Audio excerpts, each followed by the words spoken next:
Legium? Sosif? Yeah! Hi! Vsauce, Michael here.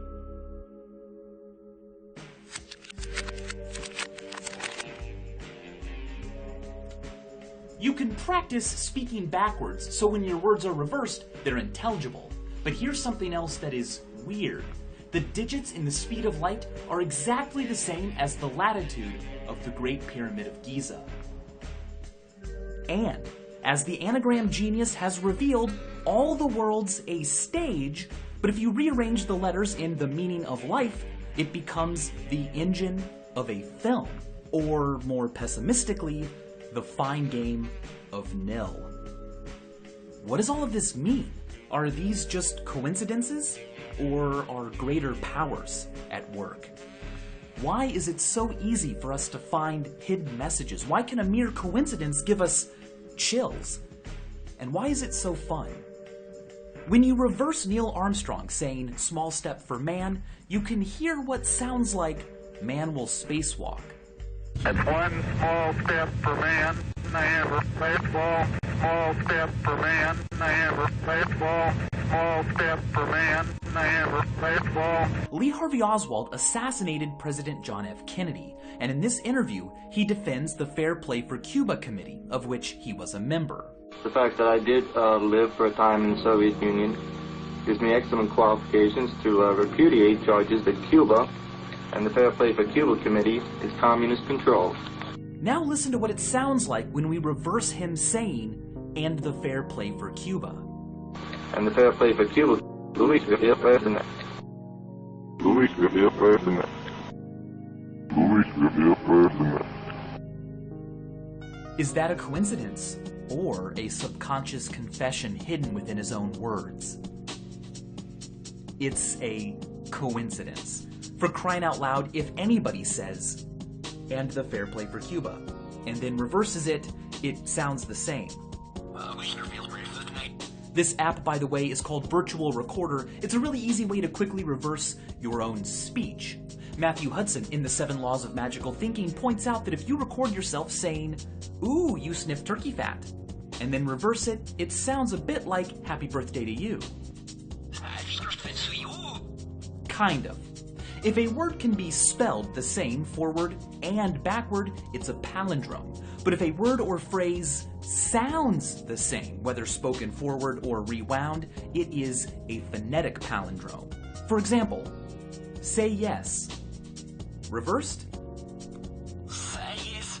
Pretty cool. But check out this poem by Karsten Johansson.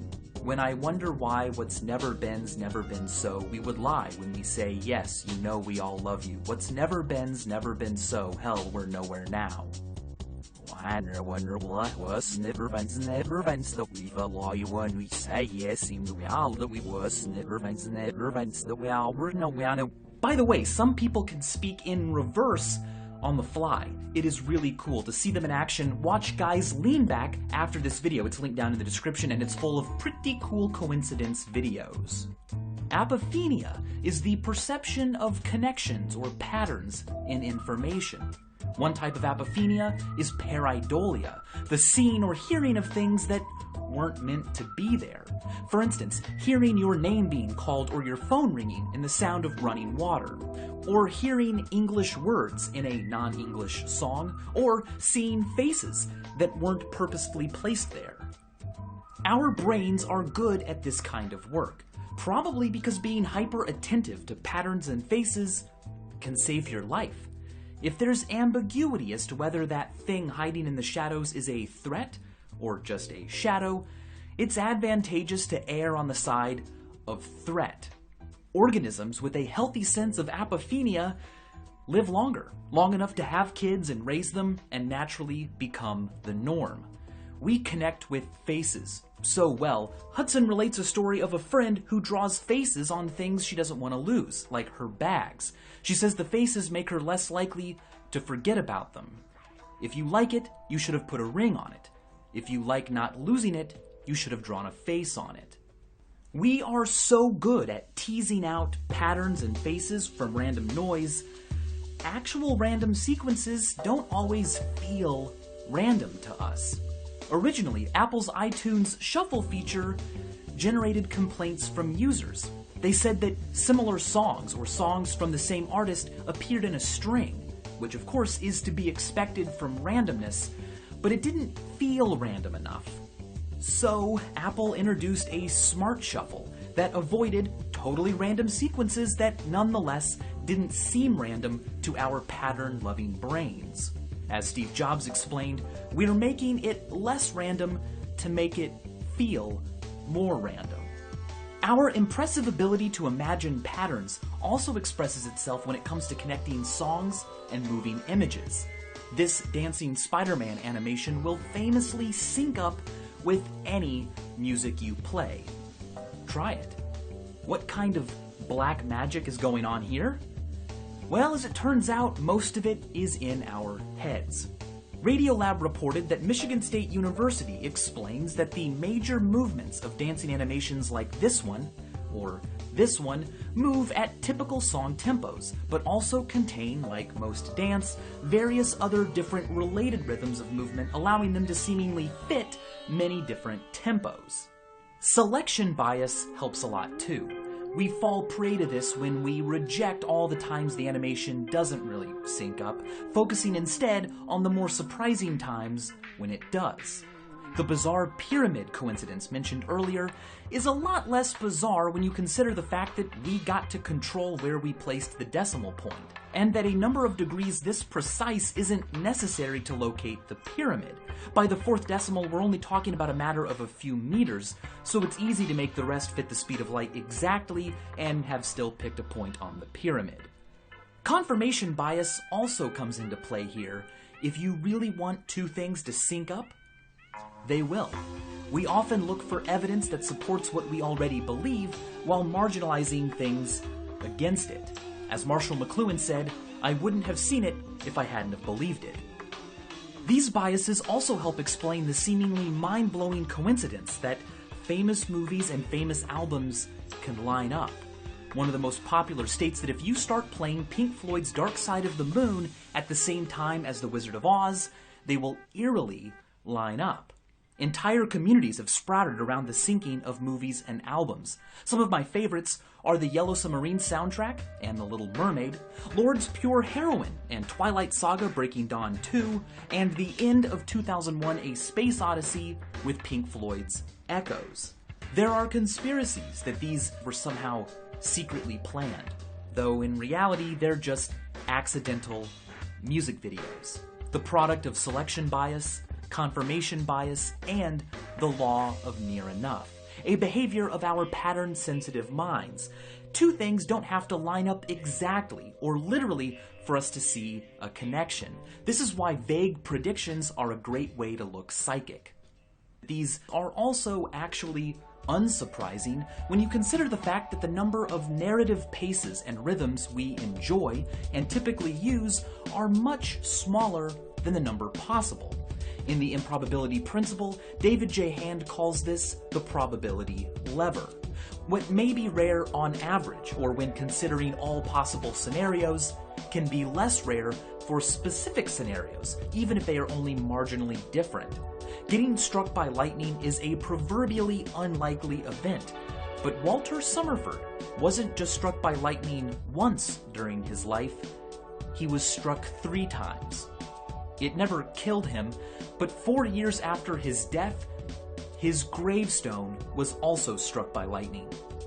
What are the chances? I mean, clearly Summerford was some sort of robot built out of lightning rods, or had somehow angered Zeus, right?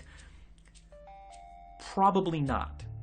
You see, while for the average person, the chance of being struck by lightning is quite low, for an avid outdoor sportsman like Summerford, it's not as low.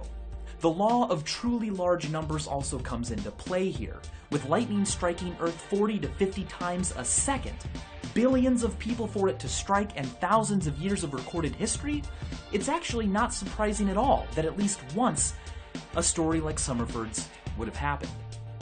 Given the truly large number of people who visit Disney World every day, and the fact that they take photos and lots of them, it's actually not surprising at all that at least once so far, a story like Alex and Donna Voutsinis's has happened. While sorting through old photos before their wedding, Alex and Donna found a photo of Donna at Disney World 14 years before the couple met. But then Alex noticed something. He too had visited Disney World as a child, and there, in the background, was his father pushing him in a stroller. Sometimes coincidences can be tragic. In 1864, Abraham Lincoln's son, Robert Lincoln, was saved from serious injury or possibly even death when a stranger grabbed him by the shirt collar moments before he plunged onto train tracks below. That stranger turned out to be Edwin Booth, one of the most famous Shakespearean actors of the time. So famous, in fact, Robert recognized him and had a letter sent thanking him for saving his life. Less than a year later, Edwin Booth's brother, John Wilkes Booth, undid the favor by assassinating Abraham Lincoln. Strange as they seem at first, math says that given enough time, and psychology says that given enough interest in finding them, coincidences and connections will be found, even unlikely ones. The coincidences between Abraham Lincoln and John F. Kennedy are famous. Both were elected to the presidency in a year ending with 60. Lincoln was shot at Ford's Theater. Kennedy was shot in a 1961 Lincoln Continental four-door convertible made by Ford. Both presidents' last names have 7 letters, and both assassins had 15 letters in their names. The list goes on, as it should. If you look long enough, you can find coincidences between any two people or things or events. They may seem strange at first, but tend to wind up being, in the end, pretty expected. For just one example, name length isn't that wildly variable. 7-letter names are pretty common. Lincoln, Kennedy, Michael, Stevens. In the famous Spooky Presidential Coincidences contest held by the Skeptical Inquirer in 1992, one contestant alone found similar lists of crazy coincidences between 21 pairs of former presidents. Given the vast amount of details in any one of our lives, it's pretty easy. This quirk can be exploited to almost comedic heights when it comes to overanalyzing. Of course, hidden messages and signs are often intentionally included in media for fun or to reward attentive viewers. But unintentional, extraordinary things happen all the time. It's not really that extraordinary. There's a famous calculation that is known as Littlewood's law.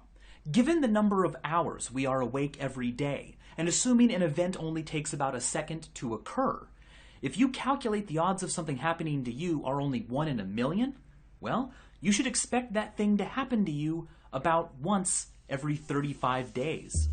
David J. Hand took this even further with 7 billion people on Earth. The chance that an event with a 1 in a million probability of happening to each of us won't happen today is 1 in 10 to the 3,040. As Percy Diaconis put it, the truly unusual day would be a day where nothing unusual happens. And as always, thanks for watching. You may have noticed a lot of YouTube channels making videos about learning this week. Well, that is not a coincidence. It is School of YouTube Week. Many people are going back to school or college right now, but across the world, millions of children won't be, either because they work to support their families or live without a home, or in areas where there is conflict. They may experience overcrowding at school or a lack of teaching and school supplies. But luckily, we can help. Donations to Comic Relief's School of YouTube campaign can help disadvantaged young people all around the world get an education. It doesn't take much to change a life. You can learn more in the description below or donate right now. And as always, thanks for helping and thanks for learning.